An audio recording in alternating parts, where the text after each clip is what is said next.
Most people in life are looking for how do I make a life worth living and retirement worth having. I continue to say my mantra at the beginning of every audio cast because right now I don't have a lot of time or energy to photograph myself, but also the truth is the truth, and photographs don't lie. That someone has been violating my face by trimming my beautiful pagan beard. I am outraged that the law enforcement in the jail in Marion County actually tied my beard in a knot. And then I came to another state to escape the ill will of people who thought they'd just keep harassing and mobbing and stalking my life, only to find that when I stayed at a shelter, I was given something in my food, I believe, and someone else tied more of a knot in my beard. I finally had to cut it free the other day at the Lord's request, but I am outraged that more and more of my beard has continued to be cut by obviously someone who is immoral. Only an immoral person, particularly a man, would feel that he had the right to touch and molest another human being. You see, in God's house there are many rooms, which means that many types of people are welcome in heaven if they profess the name of the Lord and if they submit their lives to Him. In life we have moments of time to prove who we are in the house of God. I have beyond proven who I am to the Lord Jesus because the magic that I live with every single day is literally off charts. The prophetic gifts I get of what I need to purchase, how I need to handle things, and what I need to do in life are quite prevalent. They can be that for you too, but you have to be willing to submit yourself to God. When you're not willing to submit yourself to the Lord, you literally put yourself at serious risk.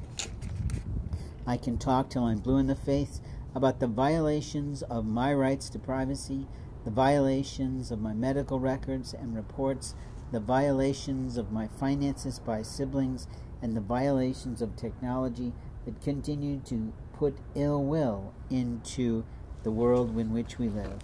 What is happening to me can easily happen to you. The cybercrime on my life was conducted by both family and friends and total strangers. Openly, the minute you tell someone that you've had theft, they start to think, well, what will I take to prove that I have power in this man's life? And just about every place that I went to apply and just about every church that I went to was literally told something that impacted my life. This is a multi-million-dollar class action lawsuit for sure. But who takes on the police? Where are the police of the police? Only the Marines, my understanding, have the right to waylay a police officer for his ill will and ill-gotten behavior.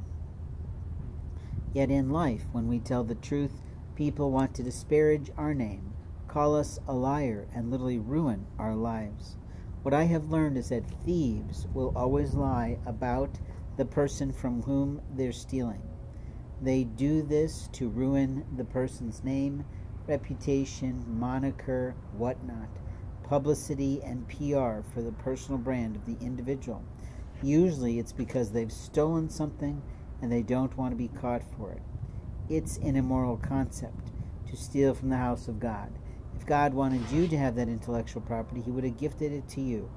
But at this time, what He's saying is, I get you. I understand what you're talking about. I even accept people in your community. But what we don't like is the destruction of lives. In life, we have moments of time to show the Lord Most High, El Shaddai, who we are in His house. And the last thing you can do is to hide like a mouse in a hole someplace far from the world around you. In life, we have moments of time to tell people how we feel. And I feel violated, I feel molested, I feel raped, I feel pillaged against, and I feel stolen from. But what about you? Do you know enough about your things to know where they came from?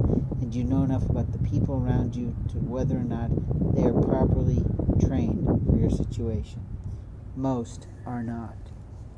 In a case that I'll be telling a story of soon, you will learn of the tragedy, the comedy, and the illicit behavior of local sheriffs.